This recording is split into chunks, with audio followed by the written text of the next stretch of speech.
As time goes on, younger consumers will want this information more and more.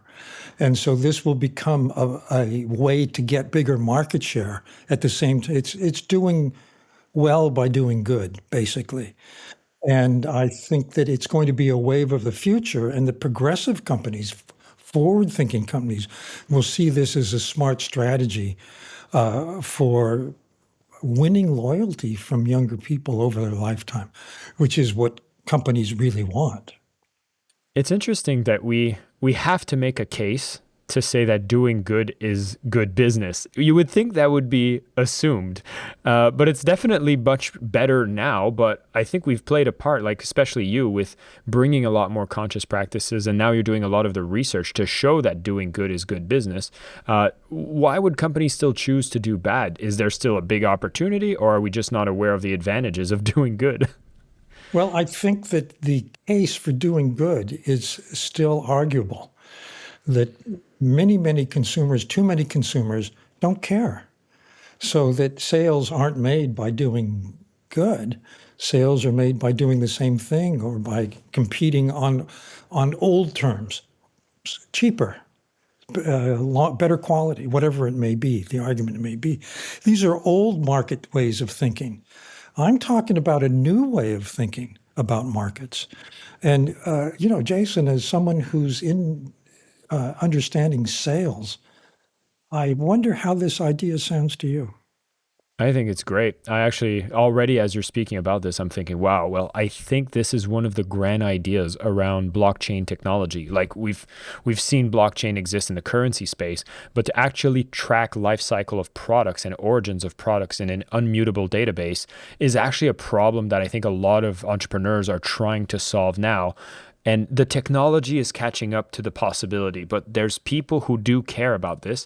I just don't think it's being marketed well enough. And I think it's going to be the job of salespeople and marketers to understand that people want this. We actually have to educate them to understand that they need to demand this.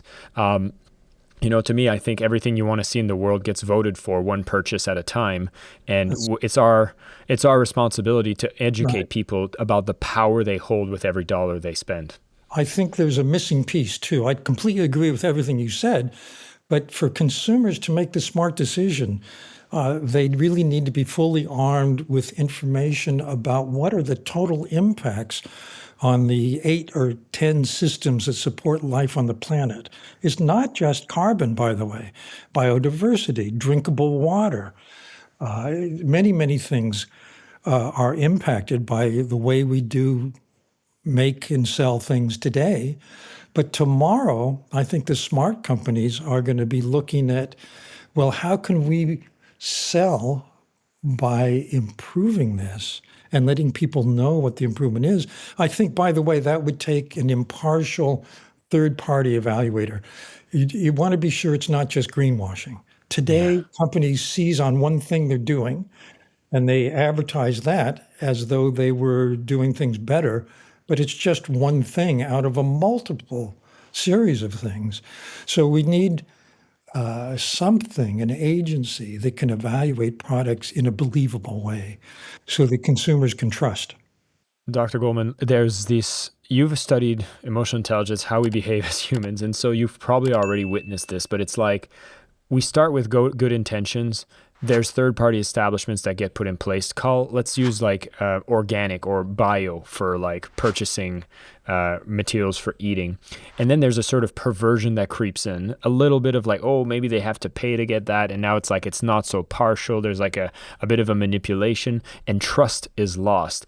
And there's almost this current wave, which is kind of the counter woke movement, you could say, that's very prevalent in the culture right now, which is as soon as you've lost a bit of trust, or you've noticed that third-party party has made one little flaw, you throw the baby out with the bathwater, and then you just start going back to the bad habit and not caring at all. So it's like, oh, we wanted to go towards like a hybrid or an electric car, for example, but you realize it still uses a lot of material.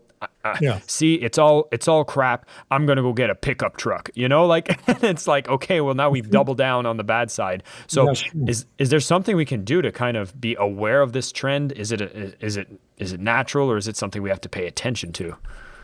I think you're making a very important point, but I think that it's important, too, to think about what is driving that way of thinking, that mentality, and how will that change going into the future? Let's say I happen to live next door to the environmental research campus of Columbia. And a scientist there was telling me that with current trends in climate warming and humidity, there will come days in many parts of the world, Bali may be one of them, but I think not, but in South India and parts of Africa, many places, there will be days when sweating no longer helps you survive. People will die because they can no longer cool their bodies. The temperature will be too hot and humidity too high. That's inevitable. It's happening, and it's going to happen more. As things get more dire, I think the calculus for individuals and what they do and what they buy will change. And that calculus will say, oh my God, I can't be contributing to this. I can't be a victim, and I don't want to create other victims. I want to know if what I'm buying is helping or hurting. And I think, as I said, I think this is going to happen with younger people inevitably. Yeah. I would say that the way the market operates now is irrelevant. That's old thinking. The people who buy the pickups are going to drive pickups, and then they're going to die. Their grandchildren will care enormously because it's a matter of survival. And if it's a matter of survival, then the sell point for companies becomes, we're actually doing good. It's not just greenwashing. Yeah. Well, I think access to the information, as you said, to be able to trust it is going to be a huge part to play in that. And I think we're working towards the right direction. I mean, we're seeing that this is very real. And so people are crossing that threshold. And as I said, there's a better job to be done from marketers and salespeople to hold a higher standard and to not use only greenwashing or at all any kind of greenwashing tactics, but actually do the work. Well, yeah. And as you said, greenwashing erodes trust. And I think that this whole operation, this whole enterprise that I'm describing, will depend on having an impartial, trustworthy body evaluating things. And we don't have it yet. Thank you so much for listening to the Selling with Love podcast. We have some previous episodes you can tune into right here.